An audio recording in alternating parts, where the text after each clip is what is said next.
You are listening to Sanctified Secrets, where forgotten horrors are whispered back into the dark.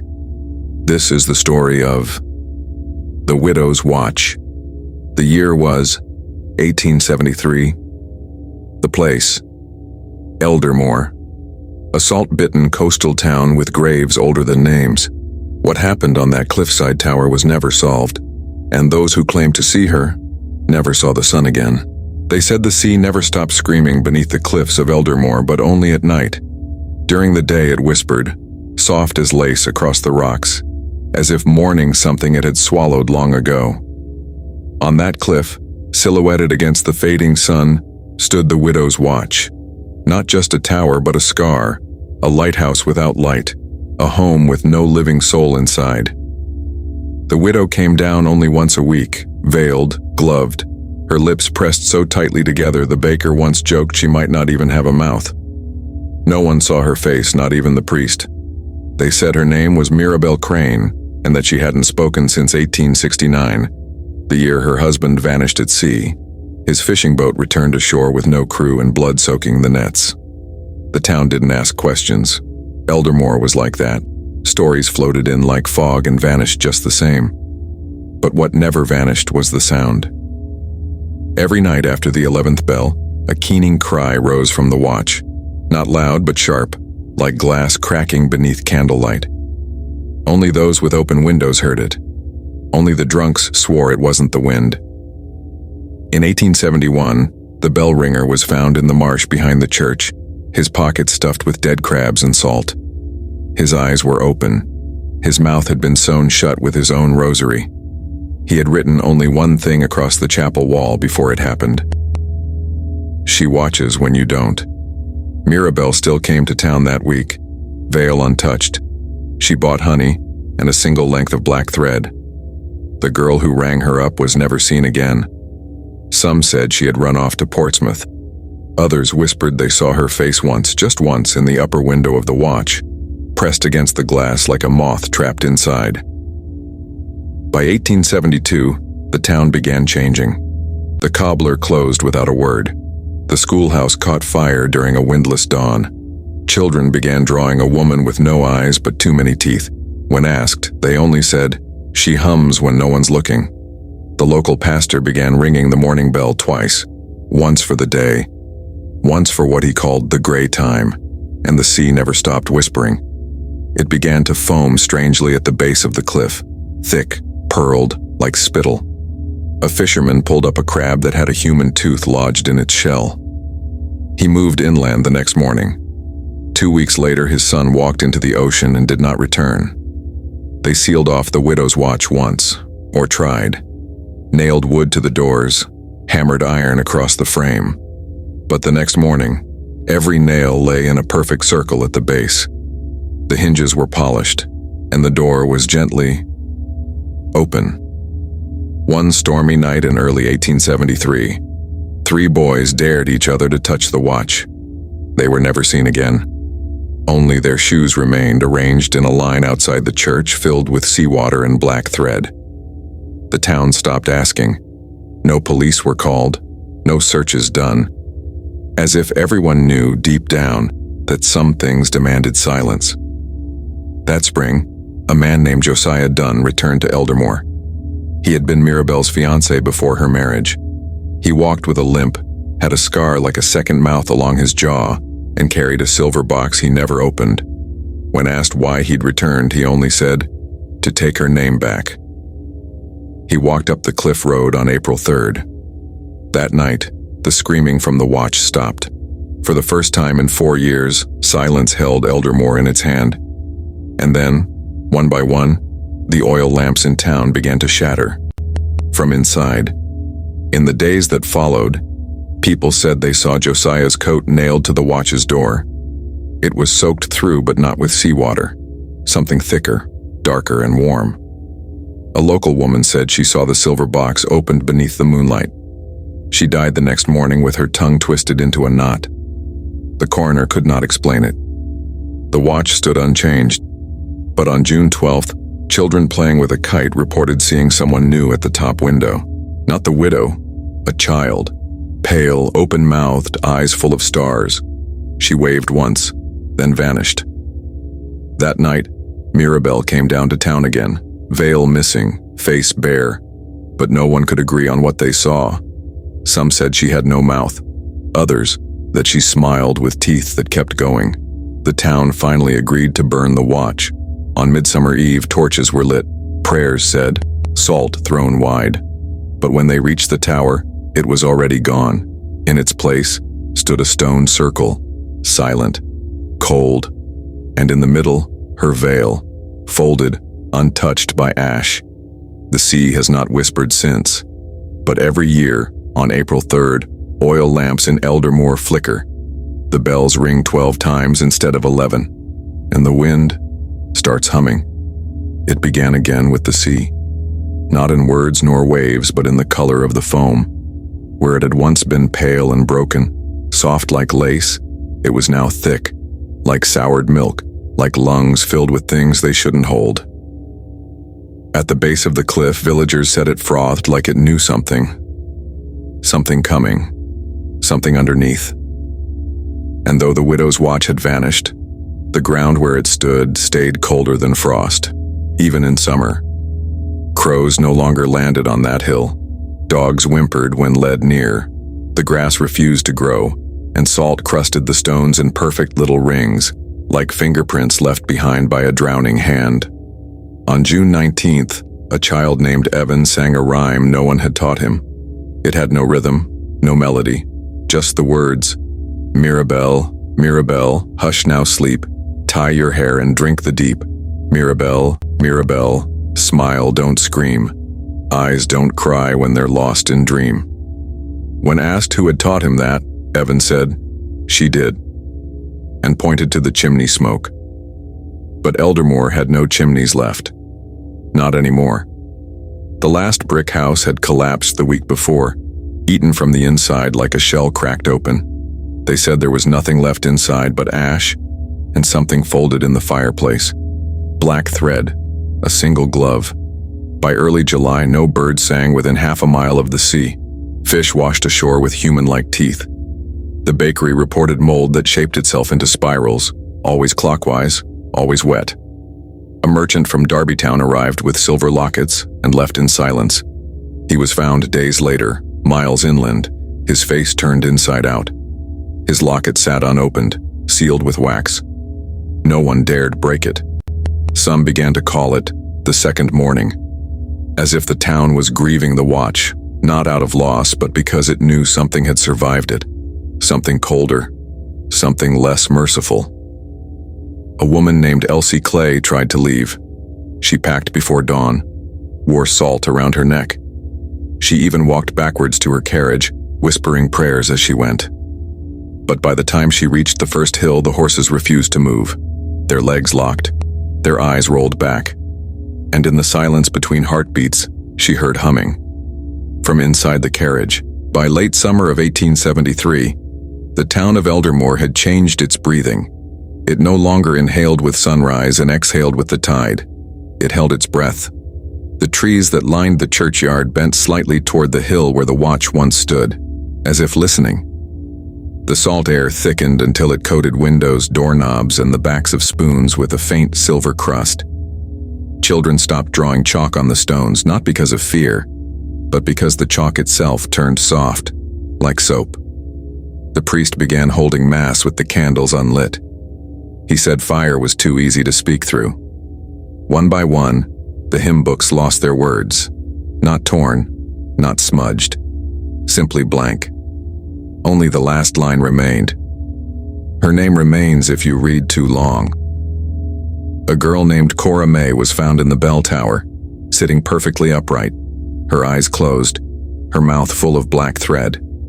Her pockets were filled with pebbles shaped like tiny shoes. Her parents said she hadn't spoken in 3 days, only hummed. That same week, the sea receded more than usual.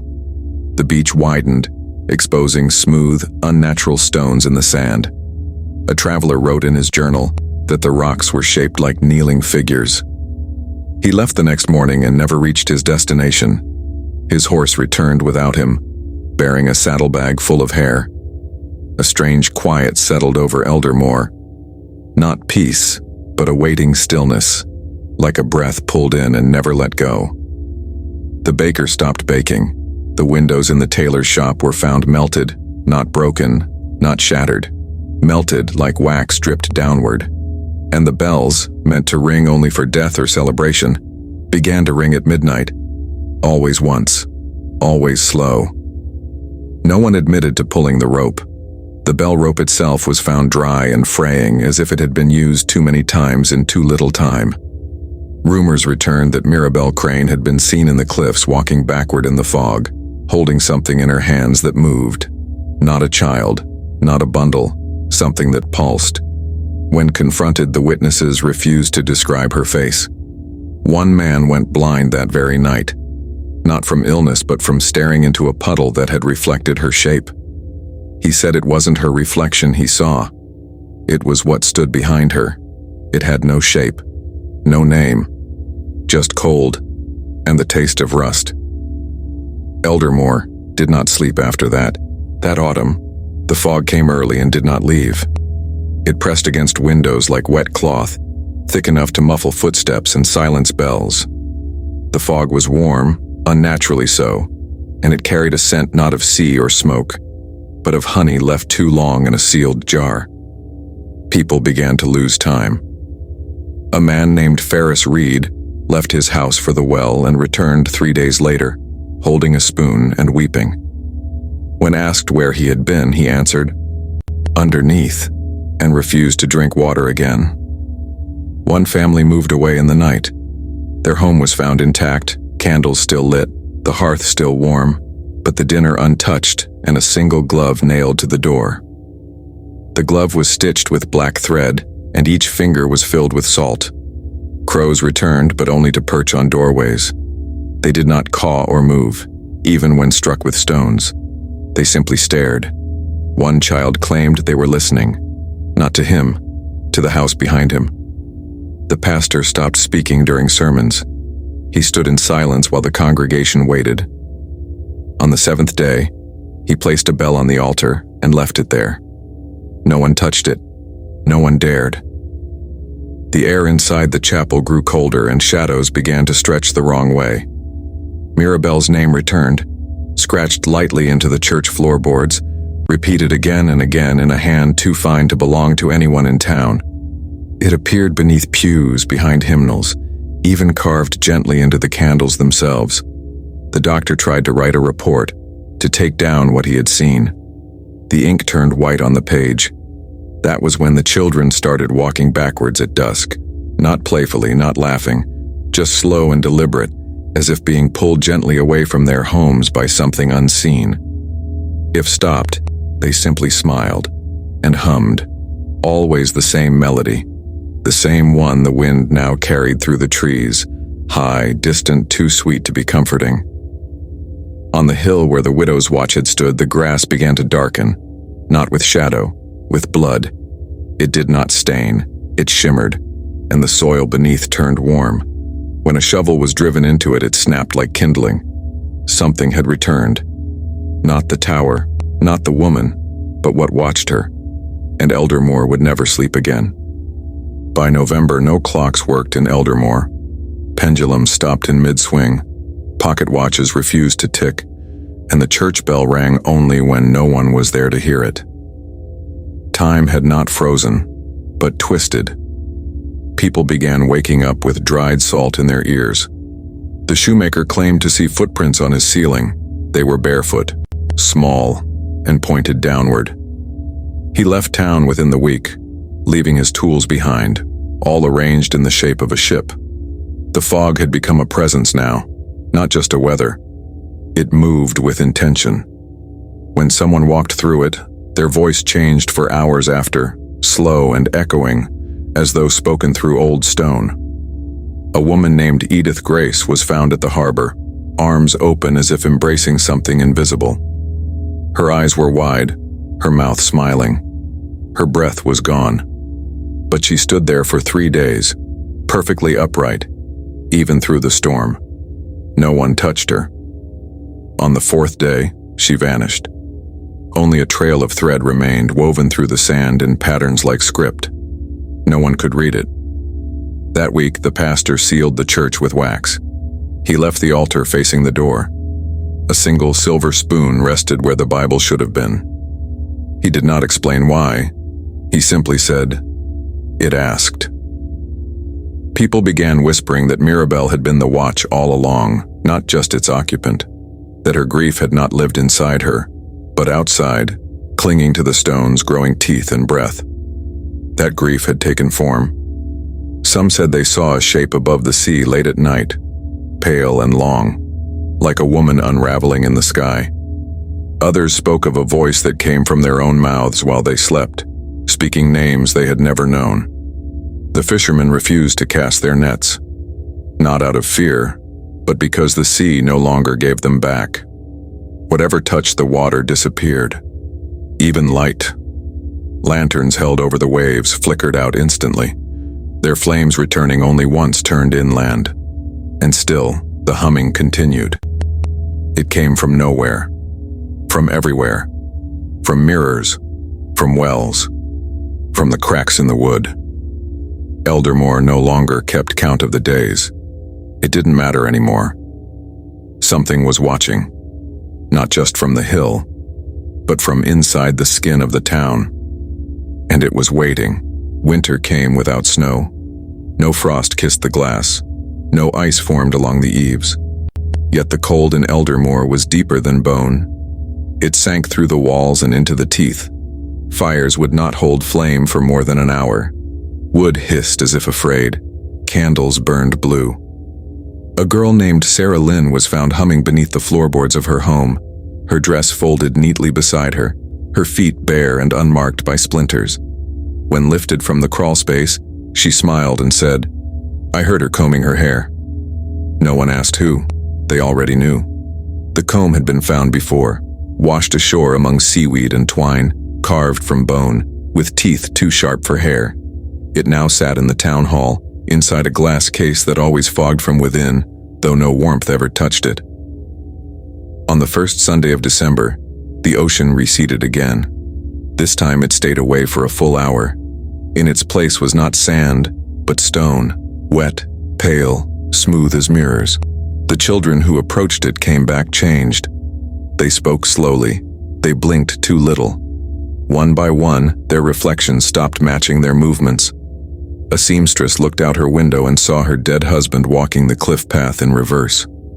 He had drowned 12 years ago. His face was dry. A black thread dangled from his lips. The bell rang 13 times that night. 13, not 11, not 12. Each strike slower than the last, as if the air itself had thickened, as if sound was drowning. The bell rope snapped after the final chime. It was found coiled on the chapel floor in the shape of a woman's veil. The pastor never returned. His boots were placed by the altar filled with salt water, and in the center of the pulpit, a lock of hair rested atop the Bible.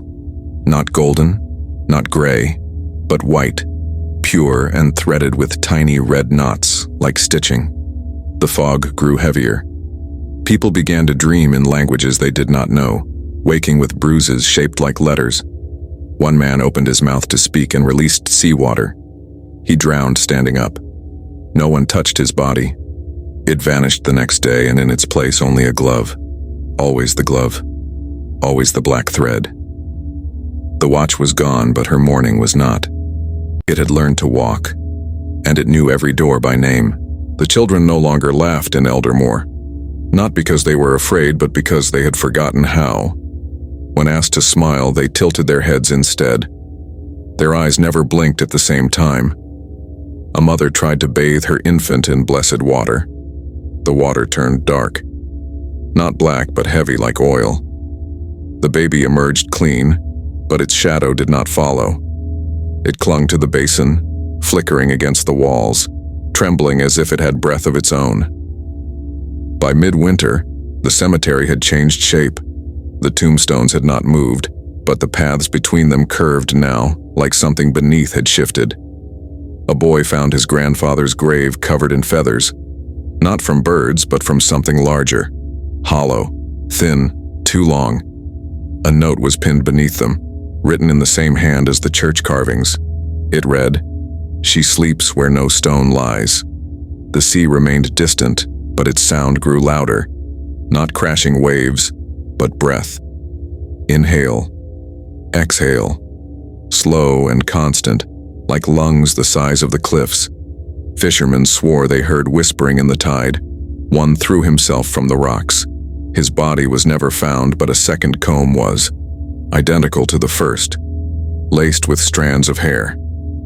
Inside the town hall, the case that held the first comb shattered without a sound. The fog seeped in. Salt crusted the walls from the inside.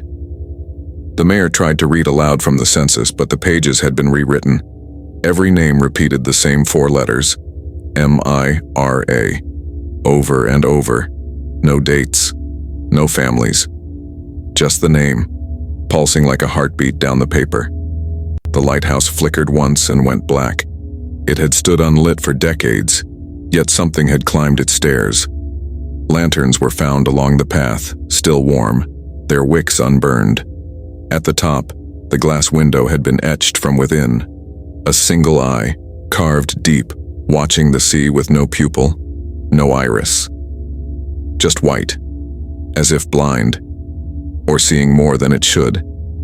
The people stopped opening their doors after dusk. Those who did were never seen again.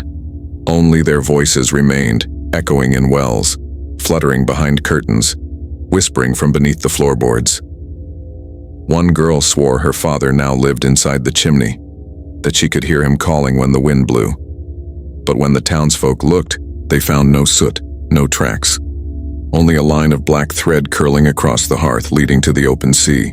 By the end of January, even the maps began to change.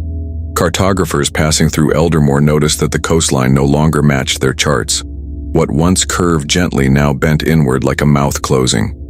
The cliffs seemed taller, the sea closer, and in the moonlight the shadow of a tower could be seen reflected in the waves, though nothing stood there. Not anymore. The church bell tower crumbled on a windless night. No quake, no storm, just collapse. And when the dust settled, the stones lay in a perfect circle. Within it, a single footprint, bare, pointing inland. A group of townsfolk gathered the next morning to bless the hill. They brought salt, wine, candles. Every candle went out before being lit. The wine froze, and the salt turned black in their hands. One woman dropped her lantern and screamed. She said she saw her mother staring up at her from beneath the earth, whispering in a voice too familiar to be real. Her mother had died when she was 7. Others began seeing things too. Faces in window panes that didn't belong to anyone inside. Threads hanging from door frames, tied in silent knots. Rain that fell upward for 3 seconds before stopping entirely. A butcher opened his door and found the sky completely white. No clouds, no sun. Just empty white, as if something had erased the world beyond Eldermore. He didn't open that door again. No one did. That week every mirror in town cracked at once. Not shattered, cracked. A single clean line down the center, as if dividing reflection from self. People stopped speaking names aloud. The name Mirabelle became taboo. Even whispers of it caused nosebleeds. A boy dared to say it at night and fell into sleep with his eyes wide open. He has not blinked since. One evening, the sky turned the color of bruises. Not sunset, not storm. Just slow purple, pulsing like skin under pressure. From the cliffs a low sound rose, a moan, ancient, hollow, familiar. A hum, but deeper, like wind through broken ribs. The fog returned thicker than ever before.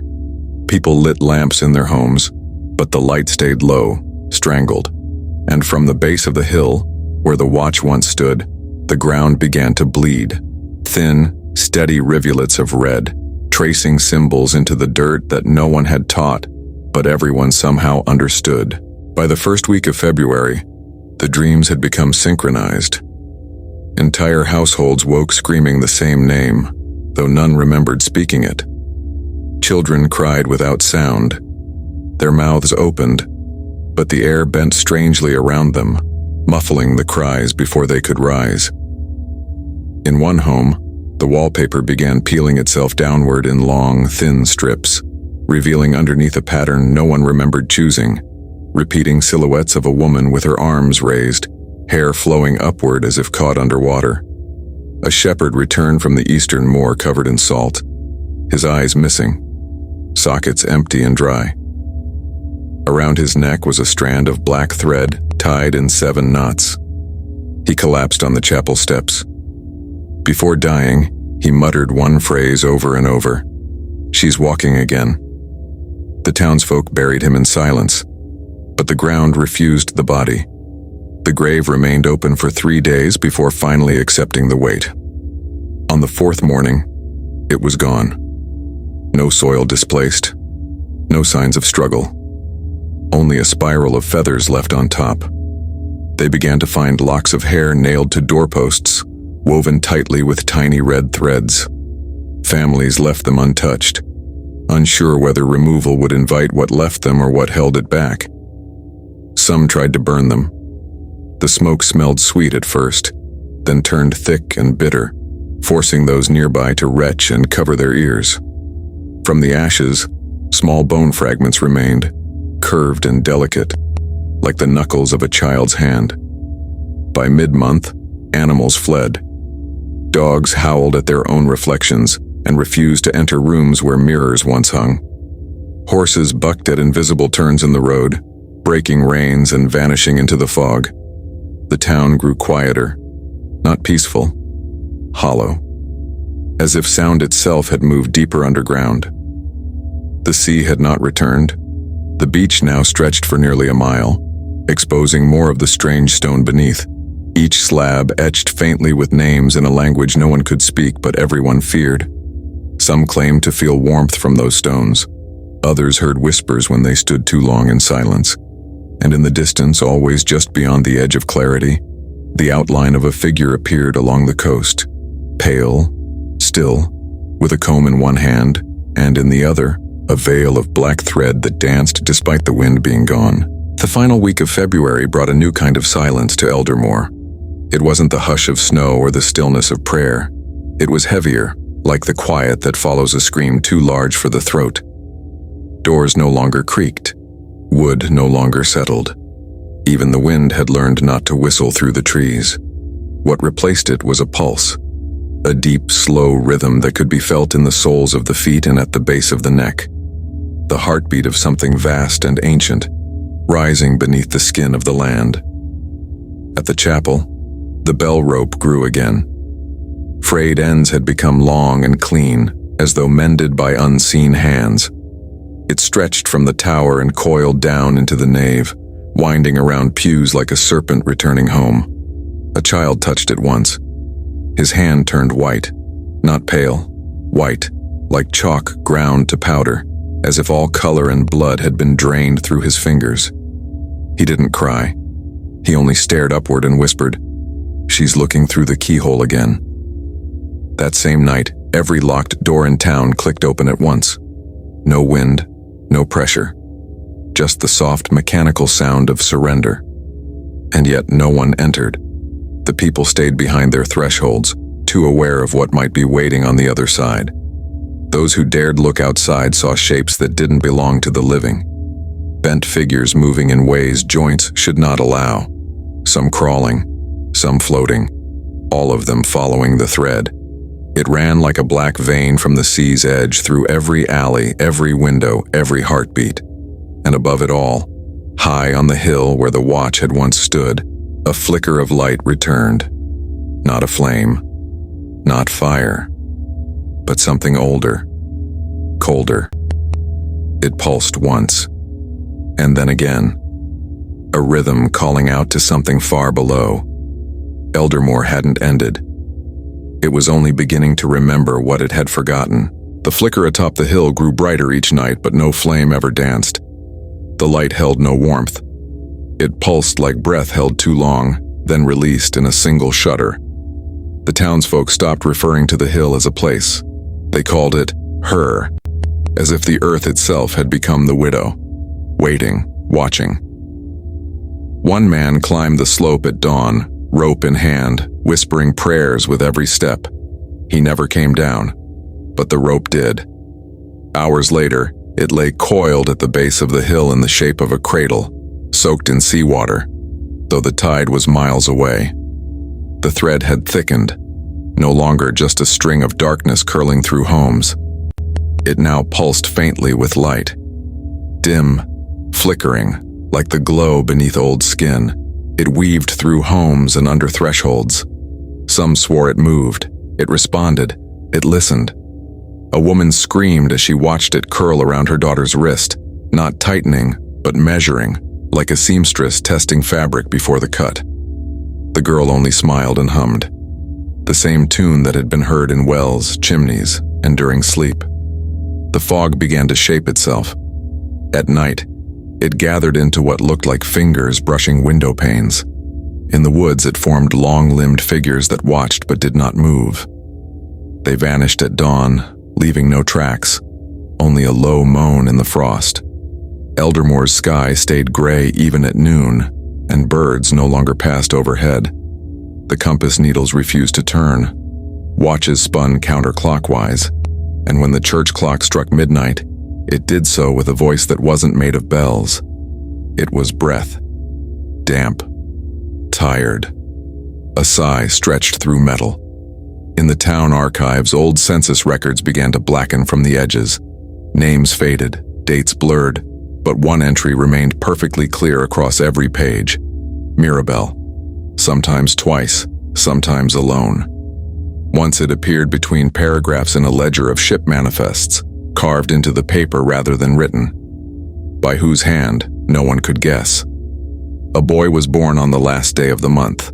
His first breath drew in salt. His eyes did not open, yet his mouth whispered 3 words that chilled even the midwife.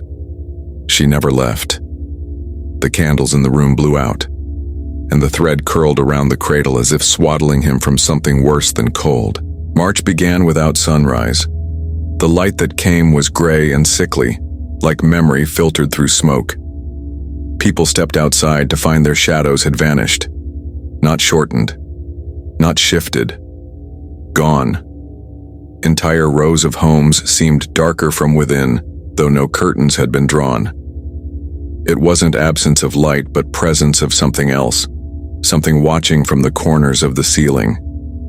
A child refused to sleep in her bed, saying that the threads above her whispered her name in a voice that sounded like her mother's but slower. When asked what they said, she only repeated one phrase. "Come down. We miss your bones." That night, her window cracked down the center, though the air was still. Salt crusted the hinges. The sea had not returned, but footprints had begun appearing along the dry coast, small, bare, and walking away from the ocean. Always inland. They never trailed off. They simply stopped, as if the walker had been lifted, or swallowed by the fog. In the apothecary, all the glass jars had fogged from inside. The herbs wilted, the oils soured, but the glass would not break. One old man tried smashing a jar to investigate. It shattered into dust before touching the floor. Inside was a single black hair curled in a spiral, still warm to the touch. The pastor's house, long abandoned, had begun ringing with faint lullabies at dusk. No source, no melody known. The front door refused to open, but the curtains moved as if someone passed by. A seamstress found her sewing kit unraveled across the floor. Every needle pierced into the floorboards in a perfect grid. Thread wove between them in a shape only visible from above, a shape like an eye. In town, more animals had vanished. A fisherman found a gull perched on his boat's rail, unmoving. When he approached, it dissolved into feathers, each feather soaked with brine. One stuck to his coat for days. He burned it. But later, his coat stitched itself shut overnight, with black thread. The cemetery had grown, not in graves, but in presence. Visitors said the air felt thick, as if the ground below was exhaling. Stones sank deeper each day, the names on them blurred except for one, Mirabelle's. Her stone remained sharp, clean, unweathered. But beneath it, the earth pulsed. Not dead, not alive. Remembering.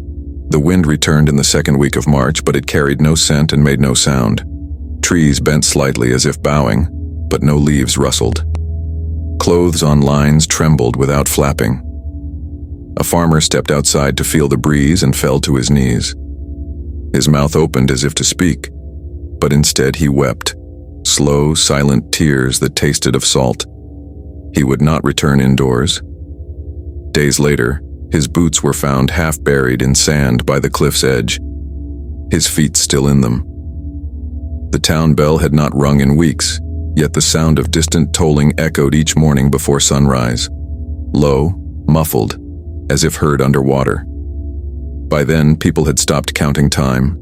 Clocks spun erratically. Some gained hours, others lost days. A woman wrote in her diary that her husband had vanished for 12 minutes, then reappeared with dried kelp in his hands and a look of terror that never left his face. He never spoke again. The salt line on the coast had risen 3 inches despite no visible tide. Stones along the beach now bore carvings too deep for tools, perfect spirals and knotted lines that bled red in the rain. It rained only once that week. The drops were clear, but wherever they touched, the grass yellowed. A child ran into the square during the storm and emerged covered in tiny cuts, like the rain had brought needles. No one else saw wounds, but the thread under his skin darkened for days. A fisherman brought in a net and found it full of lace. Not seaweed, not debris. Fine lacework, stitched from strands of black and red, patterned with combs and bones, and the shape of a single open eye. The net was burned. That night his home vanished. Not destroyed, not broken. Vanished. In its place was only a veil stretched between 2 trees, trembling as if something breathed beneath it. Eldermore began to forget its own name. Letters peeled from signs. Pages fell blank in books. Even the stones at the church entrance dulled, their inscriptions worn smooth as bone. But the thread, always the thread, remained sharp, clean, and growing. It stretched farther now, reaching the forest's edge. And beyond it, unseen things moved in unison, drawn to a light no one dared name. By mid-March, the soil began to shift. Not collapse or quake, just movement, gentle and rhythmic, like breath beneath a blanket.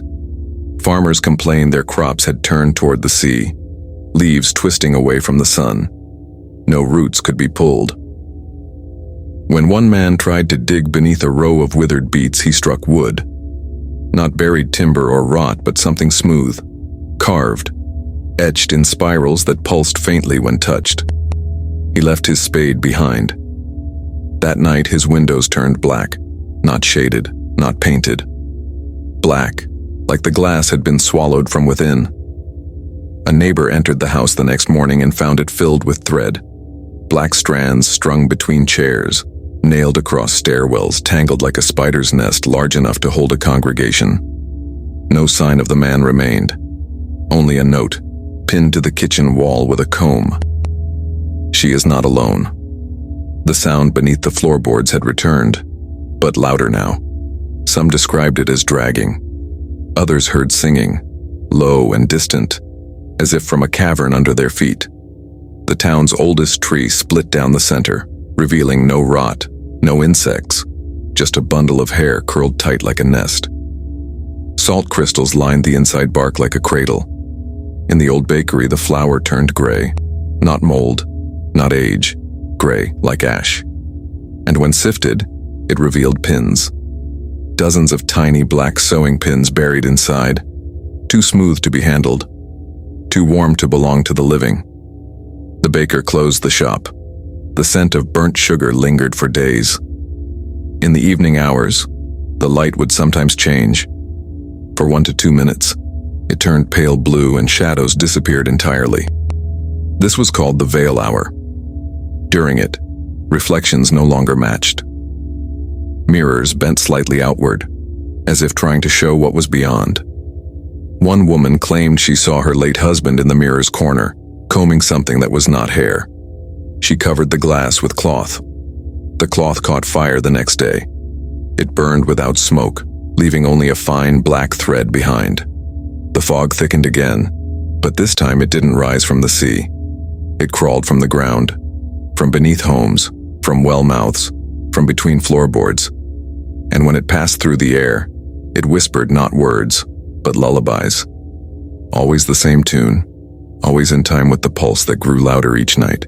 By the third week of March, the thread had reached every home in Eldermore. It no longer crept or crawled. It waited.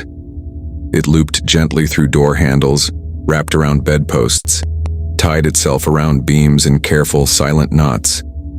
People began waking with it on their skin, coiled around wrists, ankles, even fingers. Not tight, not painful, just present, like a hand resting on yours in the dark. A child was found standing on the chapel roof, barefoot, silent, eyes closed. No one knew how she'd climbed there. She spoke only once when they carried her down. "She's walking inside the bell," she whispered. "Every step turns the tide." The bell tower had collapsed months before, but that night, it rang again. Once, then silence. In the morning, every strand of hair in town had grown an inch longer. Even the dead in their graves, the soil had begun to hum. A low vibration, only felt when alone, never when watched. A shepherd followed it deep into the woods. He returned days later, speaking backwards, his hands covered in combs made of bone. No one could understand him, but the sheep followed him as if he'd become something more ancient than their kind.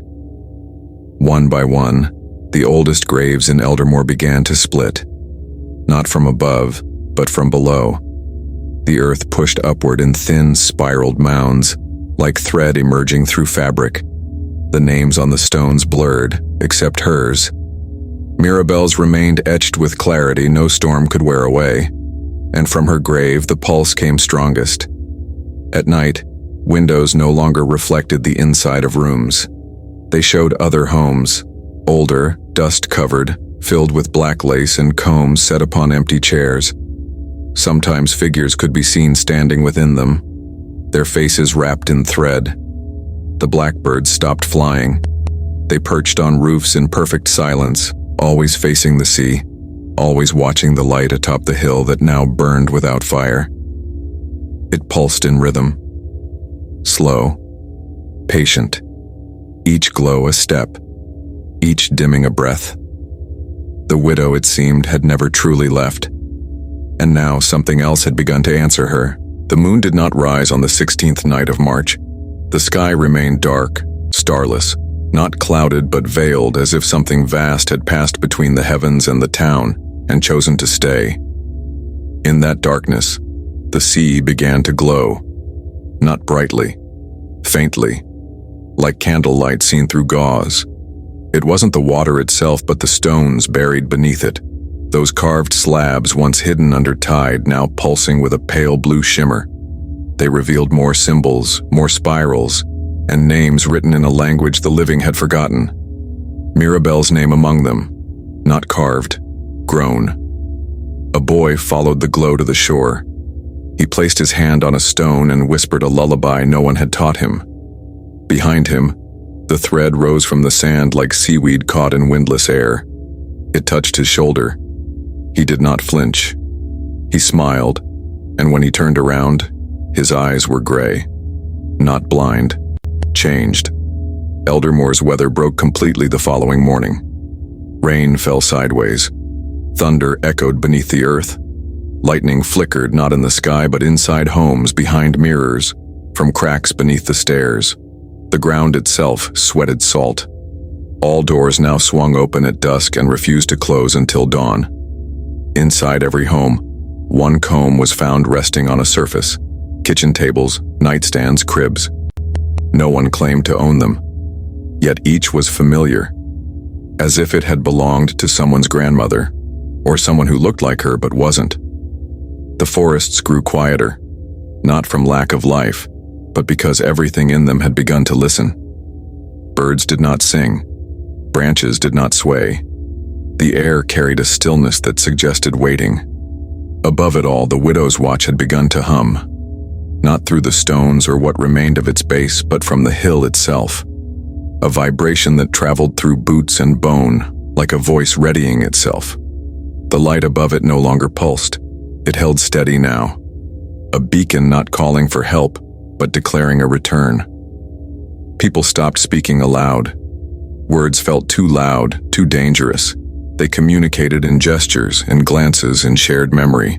And everywhere they walked, the thread followed, looping behind them like a memory spun into silk. By the 17th day of March, Eldermore no longer cast reflections. Puddles showed only the sky. Mirrors stayed black. Even eyes lost their shine, dimmed like glass left under ash. People began to speak of dreams as if they were memories, not of their own lives, but of hers, of Mirabelle, of her comb held too tightly, of hands pulling thread through skin, of a lighthouse that had no stairs, only descent. One man claimed to have dreamt of her wedding day, but in the dream, the veil was not white. It was sea-wet, clinging to her face like a shroud. The groom had no face, only a throat sewn shut. The man woke screaming, his mouth filled with salt. The comb by his bedside was gone. The threads now vibrated with sound, not music, not words, just a hum low enough to feel in the ribs. At first it was beneath the floorboards, then inside walls, then behind teeth.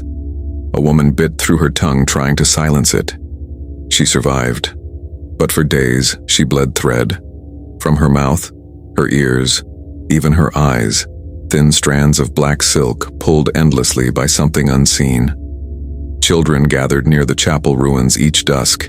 They held hands and stared toward the sea, swaying in rhythm with a wind no one else could feel. When asked what they were doing, one girl answered, "We're waiting for her to climb the thread." That same night, a fog rose from the widow's watch and drifted inland. It did not touch the town. It moved through it. A presence. A memory turned solid. Those caught within it stood still for hours, motionless, eyes open, breathing slow. When it passed, they remembered nothing. But in their homes, new lace had appeared. Always black, always warm, always damp. The birds were gone, the insects silent. Only the combs remained, now placed atop pillows in boots, on the steps of homes where children had once laughed. In the square, the fountain began to fill again. But it wasn't water, it was thread, endless, unspooling from the center as if the town's heart had opened. And still the hill waited. Still the light shone. Still the pulse grew louder. She was near. Closer than the breath between prayers. The morning of the 18th day never arrived. The sky remained dark, though clocks insisted it was nearly noon. Fires would not light. Candles flickered once, then exhaled themselves out. In that stillness, the pulse became audible. Not just a feeling, not a vibration. A sound. Low, measured, like someone walking through wet fabric with bare feet. And beneath it, the combing. A slow drag of teeth through strands that were not hair. It echoed from drain pipes, from the backs of cupboards, from the spaces between floorboards. People stopped asking why. They simply prepared. Some by nailing mirrors face down. Others by placing thread over their own eyes, as if hoping to be mistaken for something already claimed. A woman was found in her garden, her body upright but her bones removed. Her skin remained intact, hung upon her like a coat gently buttoned. Black thread held her in place. In the church, the thread had webbed the rafters into something like a nest. Beneath it, combs hung like wind chimes, swaying despite the air's stillness. They rang faintly, as if tuned to a melody only the dead remembered. The town's oldest widow stood in her doorway at dusk and spoke one sentence before vanishing. She has walked backward through time to find her face. Her shoes were found facing the sea. In the cemetery, all headstones now leaned in one direction, toward Mirabelle's grave. And from the soil above it, thread continued to grow, blooming in knots like flowers turned inside out. Her name now glowed faintly in the dark. Just her name. Not a date, not a memory, a promise. The sea rose without warning, not a wave, a wall. Salt water poured inland without sound. Yet nothing was destroyed. The streets filled, the steps flooded, but the houses remained dry, untouched, as though the water had remembered where not to tread. From the bell tower, which had long collapsed, a light burned again, not fire, not flame, but a steady white glow like a lantern beneath the ocean. The children sang. The thread pulsed, and from beneath the ground, something began to open its many eyes. On the 19th night, no one slept. The thread no longer waited in corners or coiled behind doors. It moved freely now, trailing along ceilings, crawling gently upstairs, weaving between feet like a cat that had lived there all along. People did not run.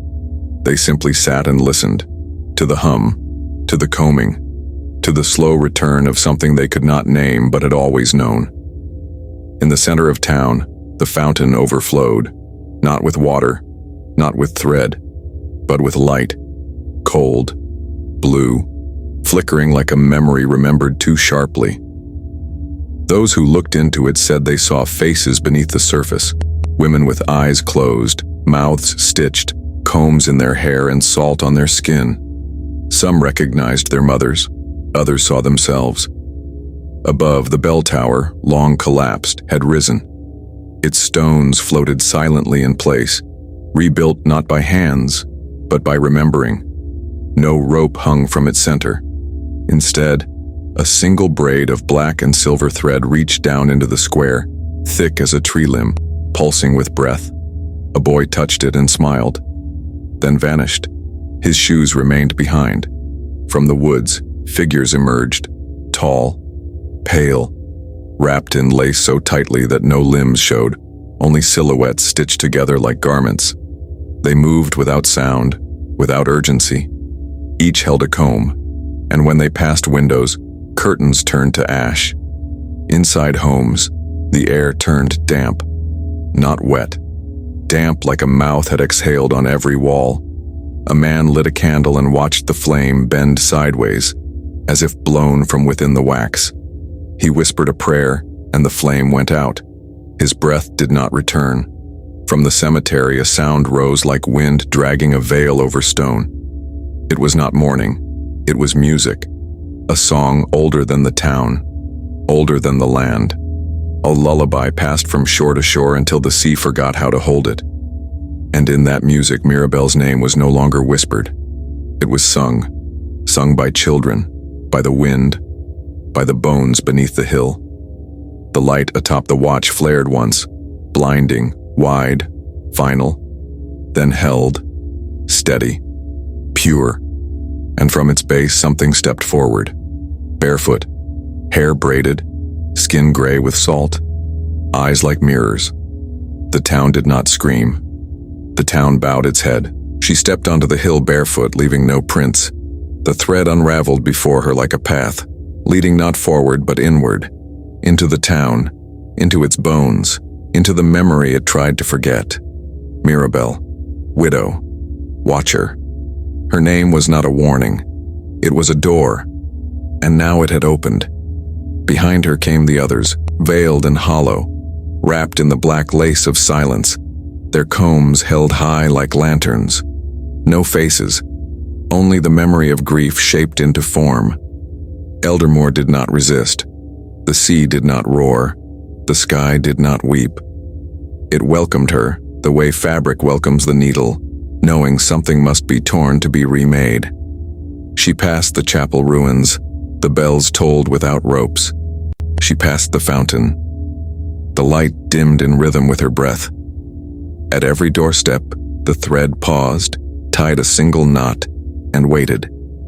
She stopped before her grave, untouched by moss, clean as porcelain. One hand reached down, fingers trembling with the weight of return.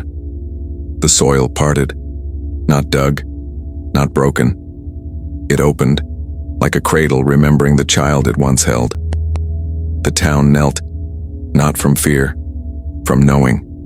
from guilt long fermented into tradition, from silence stitched across generations like an heirloom no one dared unwrap.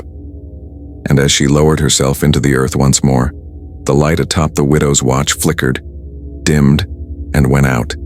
The thread coiled in on itself, slowly, lovingly, one final breath woven back into the hill. Eldermore exhaled. The fog receded. The rain stopped.